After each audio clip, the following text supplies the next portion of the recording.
तब कथामृतं तप्तजीवनं कविभिरीरितं कल्मषापहं श्रवणमंगलं श्रीमदाततं भुवि गृह्णन्ति ये भूरिदा जनाः। श्री श्री रामकृष्ण कथामृत श्री रामकृष्ण दक्षिणेश्वरे ओ भक्तगृहे दशम परिच्छेद 1883 18 अगस्ट। आरेक दिन 18 अगस्ट 1883 ख्रीष्टाब्द दोसरा भाद्र शनिवार বৈকালে বলরামের বাড়ি আসিয়াছেন। ঠাকুর অবতার তত্ত্ব বুঝাইতেছেন। শ্রীরামকৃষ্ণ ভক্তদের প্রতি। অবতার লোক শিক্ষার জন্য ভক্তি ভক্ত নিয়ে থাকে, যেমন ছাদে উঠে সিঁড়িতে আনাগোনা করা। অন্য মানুষ ছাদে উঠবার জন্য ভক্তিপথে থাকবে যতক্ষণ না জ্ঞান লাভ হয়, যতক্ষণ না সব বাসনা কেটে যায়। সব বাসনা কেটে গেলেই ছাদে উঠা যায়।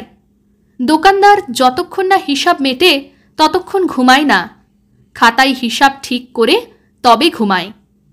মাস্টারের প্রতি। ঝাঁপ দিলেই হবে, ঝাঁপ দিলে হবেই হবে। আচ্ছা, কেশব সেন, শিবনাথ এরা যে উপাসনা করে তোমার কিরূপ বোধ হয়? মাস্টার: আজ্ঞা, আপনি যেমন বললেন তারা বাগান বর্ণনাই করেন, কিন্তু বাগানের মালিককে দর্শন করার কথা খুব কমই বলেন। প্রায়ই বাগান বর্ণনায় আরম্ভ আর উহাতেই শেষ। শ্রীরামকৃষ্ণ: ঠিক, বাগানের মালিককে খোঁজা আর তার সঙ্গে আলাপ করা এইটাই কাজ। ঈশ্বর দর্শনই জীবনের উদ্দেশ্য।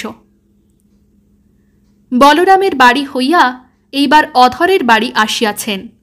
সন্ধ্যার পর অধরের বৈঠকখানায় নাম সংকীর্তন ও নৃত্য করিতেছেন। বৈষ্ণবচরণ কীর্তনিয়া গান গাহিতেছেন। অধর, মাস্টার, রাখাল প্রভৃতি উপস্থিত আছেন।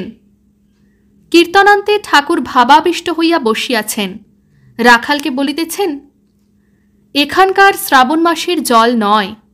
শ্রাবণ মাসের জল খুব হুড়হুড় করে আসে আবার বেরিয়ে যায়। এখানে পাতাল ফোঁড়া শিব, বসানো শিব নয়। তুই রাগ করে দক্ষিণেশ্বর থেকে চলে এলি। আমি মাকে বললুম, মা, এর অপরাধ নিসনি। শ্রীরামকৃষ্ণ কি অবতার? পাতাল ফোঁড়া শিব? আবার অধরকে ভাবাবিষ্ট হইয়া বলিতেছেন, বাপু, তুমি যে নাম করেছিলে তাই ধ্যান করো। এই বলিয়া অধরের জিহ্বা অঙ্গুলি দ্বারা স্পর্শ করিলেন ও জিহ্বাতে কি লিখিয়া দিলেন। এই কি অধরের দীক্ষা হইল? একাদশ পরিচ্ছেদ। আরেকদিন ঠাকুর দক্ষিণেশ্বর মন্দিরে দক্ষিণ পূর্ব বারান্দার সিঁড়িতে বসিয়া আছেন, সঙ্গে রাখাল, মাস্টার, হাজরা। ঠাকুর রহস্য করিতে করিতে বাল্যকালের অনেক কথা বলিতেছেন। ঠাকুর সমাধিস্থ। সন্ধ্যা হইয়াছে। নিজের ঘরে ছোট খাটটিতে বসিয়া আছেন ও জগন্মাতার সহিত কথা কহিতেছেন। বলিতেছেন, মা, এত হাঙ্গাম করিস কেন? মা, ওখানে কি যাব? আমায় নিয়ে যাস তো যাব। ঠাকুরের কি কোনো ভক্তের বাড়িতে যাবার কথা হইয়াছিল? তাই কি জগন্মাতার আজ্ঞার জন্য এইরূপ বলিতেছেন? জগন্মাতার সঙ্গে শ্রীরামকৃষ্ণ আবার কথা কহিতেছেন। এবার কোনো অন্তরঙ্গ ভক্তের জন্য বুঝি প্রার্থনা করিতেছেন। বলিতেছেন, মা, ওকে নিখাদ করো। আচ্ছা মা, ওকে এক কলা দিলি কেন? ঠাকুর একটু চুপ করিয়াছেন। আবার বলিতেছেন, ও বুঝেছি, এতেই তোর কাজ হবে। 16 কলার 1 কলা শক্তিতে তোর কাজ, অর্থাৎ লোকশিক্ষা হবে, এই কথাই কি ঠাকুর বলিতেছেন? এইবার ভাবাবিষ্ট অবস্থায় মাস্টার প্রভৃতিকে আদ্যাশক্তি ও অবতার তত্ত্ব বলিতেছেন। যিনি ব্রহ্ম তিনিই শক্তি, তাকেই মা বলে ডাকি।